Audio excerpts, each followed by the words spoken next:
Hi friends, welcome back. ഇന്ന് നമ്മൾ നല്ലൊരു മഞ്ഞ വിരിഞ്ചിയുടെ റെസിപ്പിയും നമുക്ക് പള്ളിയിലൊക്കെ കിട്ടുന്ന ഇറച്ചിക്കറിയുടെ റെസിപ്പിയുമായിട്ടാണ് വന്നിട്ടുള്ളത്. അപ്പോൾ നമുക്ക് വീഡിയോ നോക്കാം.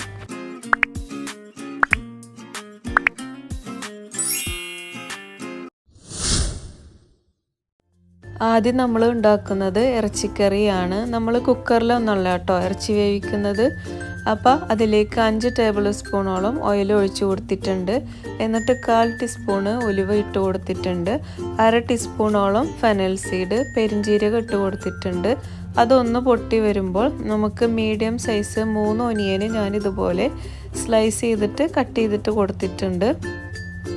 ഇനി നമുക്ക് അതൊന്ന് വഴന്ന് കിട്ടണം. അപ്പോൾ ഈ വഴന്ന് കിട്ടാൻ ആവശ്യമുള്ള ഒരു തരി ഉപ്പ് നമുക്ക് അതിലേക്ക് ആഡ് ചെയ്യണം. പെട്ടെന്ന് തന്നെ നമ്മുടെ ഒനിയൻ വഴന്ന് കിട്ടാൻ വേണ്ടിയിട്ടാണ്. അതൊരു 4-5 മിനിറ്റ് വഴറ്റി കൊടുത്താൽ മതി കേട്ടോ. അപ്പോൾ നമ്മുടെ ഒനിയനെല്ലാം വഴന്ന് കിട്ടിയിട്ടുണ്ട്, കളറൊക്കെ ചേഞ്ചായി വന്നിട്ടുണ്ട്. ഇനി നമുക്കതിലേക്ക് 1.5 tablespoon ginger garlic chilli പേസ്റ്റാണ്, അത് ആഡ് ചെയ്ത് കൊടുക്കണം. 5 പച്ചമുളക്, 4 വലിയ വെളുത്തുള്ളി, ഒരു ചെറിയ പീസ് ഇഞ്ചി, അതും കൂടിയിട്ട് ക്രഷ് ചെയ്തതാണ് കേട്ടോ. അങ്ങനെ ക്രഷ് ചെയ്തതാണ് നമ്മളിപ്പോൾ ഇട്ട് കൊടുത്തിട്ടുള്ളത്. ഇപ്പം നമ്മുടെ ഒനിയൻ്റെ കളറെല്ലാം മാറി കിട്ടിയിട്ടുണ്ട്. അപ്പോൾ അത് റെഡി ആയിട്ടുണ്ട്. ഇനി നമുക്കതിലേക്ക് 1/2 ടീസ്പൂണ് മഞ്ഞൾപ്പൊടി, 2 ടേബിൾ സ്പൂണ് മല്ലിപ്പൊടി, 1 table spoon Kashmiri red chilli പൗഡറാണ്, പിന്നെ 1/2 ടീസ്പൂണ് ഗരം മസാല, പിന്നെ 1 ടേബിൾ സ്പൂൺ ഫുള്ളായിട്ട് കുരുമുളക് പൊടിയാണ്. ഇത് ഫൈനായിട്ട് പൊടിച്ചതാണ്.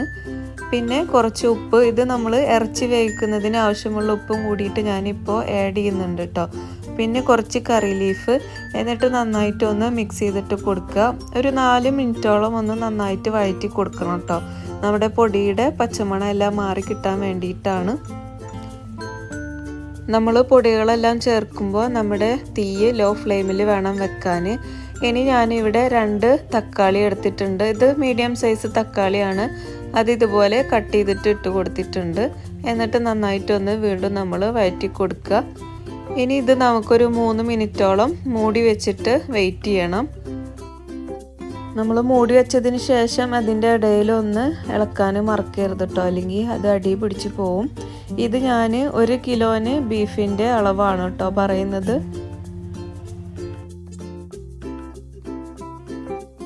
അപ്പം ഇനി നമുക്ക് ബീഫ് ആഡ് ചെയ്ത് കൊടുക്കാം. ഞാൻ കട്ട് ചെയ്തിട്ട് നന്നായി വാഷ് ചെയ്തിട്ട് ഡ്രെയിൻ ചെയ്ത് വെച്ചതാണ്. അപ്പോൾ നമുക്ക് ബീഫ് അതിലേക്ക് ആഡ് ചെയ്ത് കൊടുക്കണം. ഇത് കുക്കറിലല്ല കേട്ടോ വെക്കേണ്ടത്. ശരിക്കും നമ്മൾ ഈ ടേസ്റ്റ് കിട്ടണമെങ്കിൽ ഇതുപോലെ നമ്മുടെ ഗ്യാസ് സ്റ്റവിലോ അല്ലെങ്കിൽ നമ്മുടെ അടുപ്പത്ത് വിറകടുപ്പിലൊക്കെ വെക്കുമ്പോഴാണ് ഇതിൻ്റെ യഥാർത്ഥ ടേസ്റ്റ് വരിക. നമുക്കിപ്പോൾ ഇവിടെ അതിനുള്ള സജ്ജീകരണങ്ങളൊന്നും ഇല്ല. അപ്പോൾ ഞാൻ എൻ്റെ കരണ്ടടുപ്പാണ്, അതിൻ്റെ മേലെയാണ് ഞാൻ വെക്കുന്നത്. കുറച്ച് ടൈം എടുത്താലും ഈ കറിക്ക് ഭയങ്കര ടേസ്റ്റാണ് കേട്ടോ. നമ്മൾ കുക്കറിലൊക്കെ കറി വെക്കുന്നതിനേക്കാളും ഭയങ്കര ടേസ്റ്റാണ് ഇങ്ങനെ വെക്കുമ്പോൾ.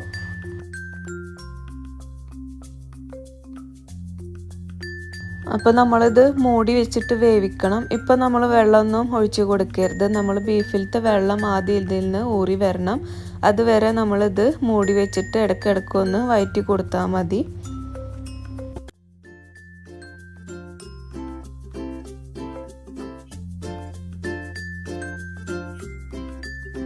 അപ്പോൾ ഇതിൻ്റെ ഇടയിലായിട്ട് ഞാൻ മൂടി തുറന്നിട്ട് ഇടയ്ക്കിടയ്ക്ക് ഇളക്കി കൊടുക്കുന്നുണ്ടായിരുന്നു.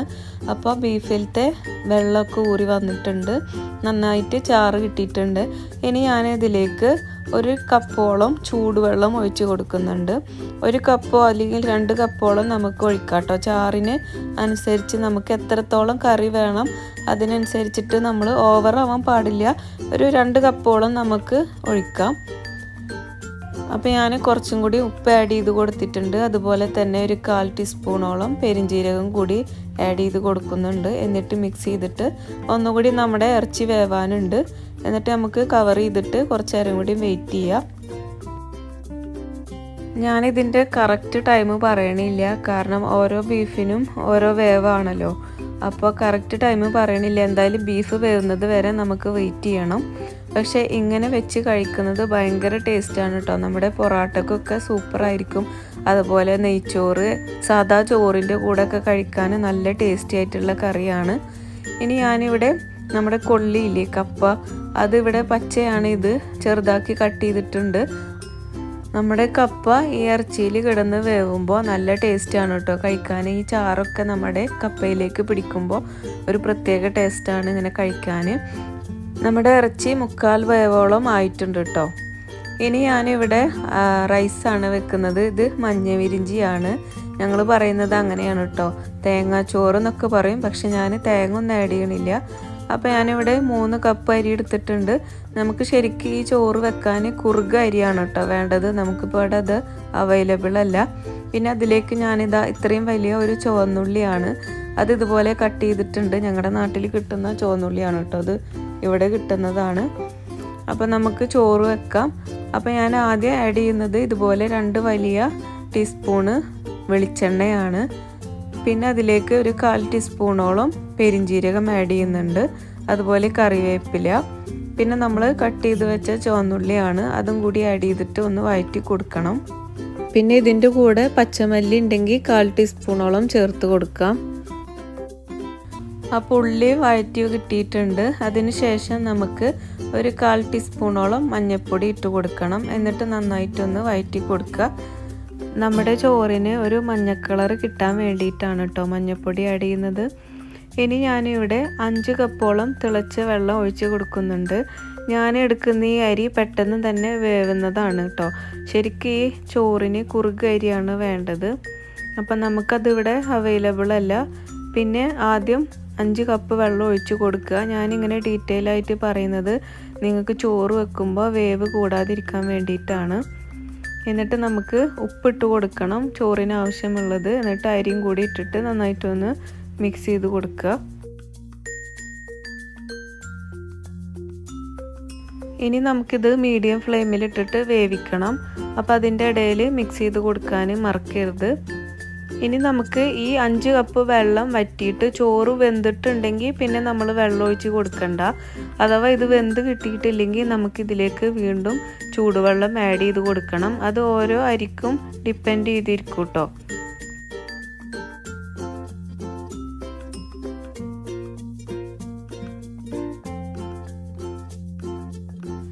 ഈ ചോറ് നമ്മുടെ പള്ളിയിൽ നിന്നൊക്കെ കിട്ടുന്ന ചോറാണ് കേട്ടോ. എനിക്ക് ഭയങ്കര ഇഷ്ടമാണ് ഇത് കഴിക്കാൻ. നിങ്ങൾക്ക് ഇതിൻ്റെ കൂടെ വേണമെങ്കിൽ ഒരു 2-3 ടേബിൾ സ്പൂണ് തേങ്ങ ഗ്രേറ്റ് ചെയ്തിട്ട് ആഡ് ചെയ്യാം. അതുപോലെ മഞ്ഞ കളർ കുറച്ചുകൂടെ കൂടുതൽ വേണമെങ്കിൽ മഞ്ഞൾപ്പൊടി വേണമെങ്കിൽ ഇട്ട് കൊടുക്കുക.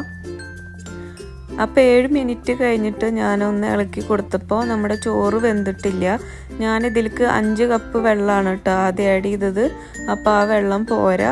ഞാൻ വീണ്ടും 2 കപ്പോളം ചൂടുവെള്ളം ആഡ് ചെയ്ത് കൊടുക്കുന്നുണ്ട്. ചൂടുവെള്ളം തന്നെ നമ്മൾ ആഡ് ചെയ്യണം. അപ്പം ഞാനിങ്ങനെ കാണിക്കുന്നത് നിങ്ങൾക്കൊന്നുകൂടി മനസ്സിലായി കിട്ടാൻ വേണ്ടിയിട്ടാണ്.